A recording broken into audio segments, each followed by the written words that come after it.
আপনি কি জানেন বাংলাদেশের প্রায় বেশিরভাগ মানুষই শুধুমাত্র একটি ইনকাম সোর্সের উপরই নির্ভরশীল, আর এই কারণেই তারা কখনো অ্যাকচুয়ালি ধনী হতে পারে না। যে আজকের এই ভিডিওতে আমি আপনাকে এমন 5টা উপায়ের কথা বলবো, যে 5টা উপায় যদি আপনি সঠিকভাবে ব্যবহার করতে পারেন তাহলে আপনি দেখবেন আপনার শুধু আয় বাড়তেছে না, বরং এর সাথে আপনি বছর ঘুরতে না ঘুরতে অনেক বেশি অবাক হয়ে যাবেন। হ্যালো, সবাইকে স্বাগতম। আর আমি থাকছি মাহিন আপনাদের সঙ্গে। আর আজকের ভিডিওর বিষয়টি হচ্ছে আয় বাড়ানোর 5টা প্র্যাকটিক্যাল উপায়, যেগুলো আমি নিজে ফলো করি এবং বিভিন্ন সফল মানুষের থেকে শুনে আপনাদের সঙ্গে শেয়ার করতেছি। আমি আপনাদেরকে রিকোয়েস্ট করবো ভিডিওটা শেষ পর্যন্ত দেখার জন্য, কারণ 5 নম্বর যেই উপায়টার কথা বলবো সেটা অনেক বেশি সহজ এবং যে কেউ করতে পারবে। So without any further due, let's get started. প্রথম উপায় হলো নিজের স্কিল বাড়ানো। আপনার ইনকাম বা আয় তখনই বাড়বে যখন আপনার নিজের ভ্যালু থাকবে। আর এই ভ্যালু বাড়ানোর জন্য আপনাকে বিভিন্ন ধরনের স্কিল শিখতে হয়। সেই স্কিল হতে পারে বিভিন্ন রকম। সেটা হতে পারে ভিডিও এডিটিং, সেটা হতে পারে কোনো টেকনিক্যাল কাজ, সেটা হতে পারে কম্পিউটার এডিটিং বা কম্পিউটার কোনো ধরনের প্রোগ্রামিং ল্যাঙ্গুয়েজ। সো আপনি যেটাই শিখুন না কেন, সেটা যদি ওয়ার্ল্ডে কোনো ধরনের ভ্যালু অ্যাড করতেছে, সেটাই হচ্ছে আপনার স্কিল। আর যখনই আপনার কাছে কোনো নতুন স্কিল থাকবে, তার মানে আপনার জন্য নতুন অপরচুনিটির দরজাগুলো ওপেন হচ্ছে, আর সেগুলোর মাধ্যমে আপনি আয় ইনকাম বাড়াতে পারেন ইজিলি। অ্যান্ড দেন লাস্ট যে কথাটা বলবো সেটা হচ্ছে, আপনি যদি কোনো একটা নতুন স্কিল নিজের মধ্যে ধারণ করতে চান, তাহলে কিন্তু আপনাকে 8 ঘন্টা বা 10 ঘন্টার সময় প্রতিদিন ইনভেস্ট করতে হবে না, বরং আপনি মাসে জাস্ট 2 থেকে 3 ঘন্টার সময় ইনভেস্ট করলেই আপনি ইজিলি একটা নতুন স্কিল নিজের মধ্যে আয়ত্ত করে ফেলতে পারবেন। একটা সুন্দর কোশ্চেন অনেকেই করে থাকে, সেটা আমিও অনেকবার চোখে পড়েছে। সেটা হচ্ছে, আমার কাছে 10,000 বা 15,000 টাকা রয়েছে, এটা আমি কোথায় ইনভেস্ট করতে পারি? আমি জাস্ট একটা ছোটো সাজেশন দেবো, সেটা হচ্ছে সেই 10-15,000 টাকা আপনি নিজের ওপর ইনভেস্ট করেন। সেটা দিয়ে একটা ভালো কোর্স কিনতে পারেন বা ভালো কোনো একটা সেন্টারে ভর্তি হতে পারেন, যেখান থেকে আপনি নতুন কিছু একটা শিখতে পারেন। সো আশা করি প্রথম উপায়টা আপনি বুঝতে পেরেছেন। 2 নম্বর যে উপায়টি রয়েছে সেটা হচ্ছে একাধিক ইনকাম সোর্স তৈরি করা। আপনি যদি পৃথিবীর বিভিন্ন মিলিয়নিয়ার বা বিলিয়নিয়ারদের দিকে তাকান, তাহলে দেখবেন এটা স্পষ্ট যে তাদের একটা ইনকাম সোর্স নয়, বরং তাদের বিভিন্ন জায়গায় বিভিন্ন ইনভেস্টমেন্ট রয়েছে, বিভিন্ন ব্যবসা রয়েছে। তারা কেউই একটা ইনকাম সোর্সের উপর নির্ভরশীল নয়। অ্যান্ড আপনি যদি নিজেকে বা নিজের আয় বাড়াতে চান, তাহলে আপনাকেও সাইড ইনকাম তৈরি করতে হবে। জাস্ট একটার উপর নির্ভর থাকলে হবে না। উদাহরণস্বরূপ আমি যদি বলি আপনি কী করতে পারেন, আপনি কন্টেন্ট ক্রিয়েশন করতে পারেন, যেখান থেকে একসময় মনিটাইজ হয়ে ইনকাম আসতে পারে। 2 নাম্বার, আপনি ফ্রিল্যান্সিং করতে পারেন। 3 নাম্বার, নিজের একটা ছোট্ট বিজনেস তৈরি করতে পারেন, নিজের একটা পার্ট টাইম ব্যবসা দাঁড় করাতে পারেন।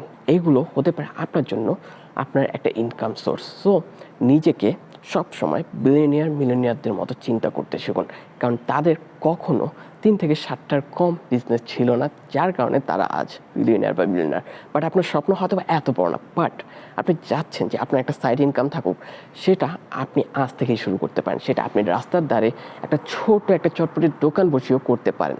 So be confident about your work and আজকে থেকেই শুরু করে দিন। তৃতীয় যে উপায়টি রয়েছে সেটা হচ্ছে অ্যাকচুয়ালি টাকাকে ম্যানেজ করতে পারা। পৃথিবীতে প্রত্যেকটা মানুষই টাকা পয়সা ইনকাম করে। কেউ সেই অল্প বেতন দিয়েই হাজার কোটি টাকার মালিক হয়, আবার কেউ লাখ টাকা কামিয়েও শেষ বয়সে রাস্তায় ঘুমায়। সো আপনাকে শিখতে হবে টাকাকে অ্যাকচুয়ালি কীভাবে আপনি ম্যানেজ করতে পারেন। আপনি যে কয় টাকায় বেতন পান, সেখান থেকে আপনাকে সেভিংস করতে হবে, সঞ্চয় করতে হবে, অ্যান্ড দেন সেই টাকাকে আপনার খুব সুন্দরভাবে যেখানে আপনি কনফিডেন্ট ইনভেস্ট করার জন্য সেখানে ইনভেস্ট করতে হবে। দেন আস্তে আস্তে করে আপনার এই ইনভেস্টমেন্টগুলোই আপনার প্যাসিভ আর্নিংয়ের একটা রাস্তা হয়ে দাঁড়াবে। আপনি বাংলাদেশে যদি থাকেন, অ্যান্ড বাংলাদেশে আপনি কীভাবে ইনভেস্ট করতে পারেন, কারণ আমরা জানি শেয়ার বাজার সব থেকে ভয়ঙ্কর একটা জায়গা বাংলাদেশে, কারণ এর জন্য অনেক ঘটনা রয়েছে, যেটা এই ভিডিওতে না হয় শেয়ারই করলাম না।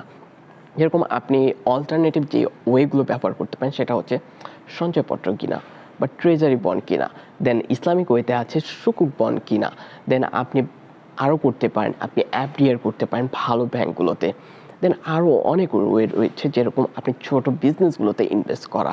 এই ইনভেস্টমেন্টগুলোই ছোটো ছোটো যে ইনভেস্টমেন্টগুলোর কথা বলবো, এই ইনভেস্টমেন্টগুলোই এক সময় আপনাকে একটা ভালো প্যাসিভ ইনকাম এনে দিবে। আর সেটাই হতে পারে আপনার আয়ের একটা ভালো মাধ্যম। সো আশা করি আপনি বুঝতে পেরেছেন যে টাকাকে ম্যানেজ করতে পারা কত ইম্পর্টেন্ট। সো 4 নাম্বার যে উপায়টা নিয়ে কথা বলবো সেটা হচ্ছে নেটওয়ার্কিং। সো আপনি একা যতই ভালো হন না কেন বা যত ভালো স্কিল পান না কেন, আপনার জন্য সামনে আগানো একটু হলেও কঠিন হবে। বিভিন্ন ধরনের অবস্ট্যাকল আপনার লাইফে আসবে। বাট আপনি যদি সঠিক সময়ে সঠিক মানুষদের সঙ্গে পরিচিতি রাখতে পারেন, তাহলে দেখবেন আপনি অনেক বড় বড় ইন্ডাস্ট্রির কাজগুলো আপনি পেতে পারেন। আপনার সেক্টরে আপনি হতে পারেন one of the best just for এই নেটওয়ার্কিং। কারণ আপনি কখনো একা সব কিছু অ্যাচিভ করতে পারবেন না। আপনার টিম প্রয়োজন, আপনার পরিচিতি প্রয়োজন।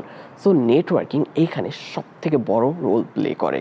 একটা ছোট এবং সুন্দর ঘটনা বলি, যেটা আমার সঙ্গে অ্যাকচুয়ালি ঘটেছে। সেটা হচ্ছে আমি যখন 2022 অথবা 23-এর দিকে ফ্রিল্যান্সিং করতাম, সে সময় আমার একজনের সঙ্গে একটা ছোট্ট একটা কাজ হয়েছিল, যেখানে আমি তার ওয়েবসাইটের জাস্ট একটা টেকনিক্যাল জিনিস ঠিক করে দিয়েছিলাম। আর সে আমাকে জাস্ট $10 to $12 দিয়েছিল। বাট পরবর্তীতে এই ক্লায়েন্ট আমার কাজে এতটুকু খুশি হয়েছিল যে তার আরেকটা ফ্রেন্ডকে আমার রেফারেন্স দিয়েছিল। অ্যান্ড আমি তার সেই বন্ধুর সঙ্গে যখন কাজ করেছি, তার সাথে প্রায় 3 থেকে 4 মাসে আমি $1200 কাজ করেছিলাম, যেটা ছিল আমার লাইফের সবথেকে বড় ইনকাম সেই সময়। তো এই গল্পটা বলার কারণ হচ্ছে যে একটা রেফারেন্স বা একটা নেটওয়ার্কিং আপনার জীবনের মোড় ঘুরিয়ে দিতে পারে। সো এই নেটওয়ার্কিংটাকে আমি এখানে 4 নাম্বারে রাখার কারণই হচ্ছে যে নেটওয়ার্কিংও মাঝে মধ্যে আপনার জীবনকে পরিবর্তনের একটা বিশাল রোল প্লে করবে। So do networking with successful people, with more skillful people than you. So I hope you understand actually what I want to say you guys.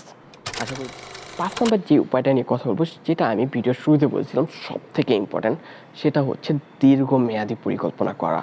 Actually আপনি কখনোই আপনার কাজের রেজাল্ট কিন্তু সাথে সাথে পাবেন না। আপনি যতই ভালো করুন বা যতই খারাপ করুন, আপনাকে এর জন্য অপেক্ষা করতে হবে। লাইক আপনাকে কনসিস্টেন্ট মেনটেন করে ইফোর্ট দিতে হবে। আর আপনি যখন এভাবে ইফোর্ট দিতে পারবেন, তখনই দেখবেন যে আপনি অ্যাকচুয়ালি রেজাল্ট পাচ্ছেন। আপনাকে এমনভাবে পরিকল্পনা করতে হবে যাতে 5 থেকে 10 বছর পর আপনার রেজাল্ট আপনি অ্যাকচুয়ালি পাবেন। আজকে করলেন অ্যান্ড আশা করতেছেন যে 2-3 মাসের মধ্যে আপনি ইফোর্ট পেয়ে যাবেন, তাহলে আপনাকে এই ঘুম থেকে ভাঙতে হবে। এটা জাস্ট স্বপ্নেই পসিবল। বাট আপনি যদি আপনার জীবনে ফাইন্যান্সিয়াল ফ্রিডম অ্যাচিভ করতে চান, তাহলে আপনাকে দীর্ঘমেয়াদী পরিকল্পনা করতে হবে। আপনার কোথায় ইনভেস্ট করতে হবে, কোথায় ইনভেস্ট ধরে রাখতে হবে, কোন জমি কিনতে হবে, কোন ব্যাংকে এফডিআর করতে হবে, কোন সঞ্চয়পত্র কিনতে হবে, কোন ট্রেজারি বন্ড কিনতে হবে, সেগুলো কিনে আপনাকে কত বছর রাখতে হবে, সেগুলো কিন্তু সব পরিকল্পনার একটা অংশ। আর এই পরিকল্পনাটা যদি আপনি খুব সুন্দরভাবে করতে পারেন, তাহলে আপনি খুব সহজেই ফাইন্যান্সিয়াল ফ্রিডম অ্যাচিভ করতে পারবেন। So one of the most important thing hair is দীর্ঘমেয়াদী পরিকল্পনা করা। তো এই ছিল আয় বাড়ানোর 5টি উপায়। আশা করি আপনার ভালো লেগেছে। বলবেন কমেন্ট বক্সে যে কোন উপায়টা আপনার অ্যাকচুয়ালি ভালো লেগেছে এবং কোনটা আপনার কাছে মনে হয়েছে আপনার জন্য কঠিন হবে। অবশ্যই কমেন্ট করে জানাবেন। আর এইরকম আরও ভিডিও যদি আপনি পেতে চান, তাহলে আমাদের চ্যানেলটাকে অবশ্যই সাবস্ক্রাইব করে রাখেন। এই লাল বাটনটা নিচের জাস্ট ক্লিক করে দেন। আর অবশ্যই ভিডিও যদি ভালো লাগে তাহলে লাইক দিতে ভুলবেন না। এরকম আরও ভিডিও আপনাদের জন্য আসবে। ধন্যবাদ ভিডিওটা শেষ পর্যন্ত দেখার জন্য।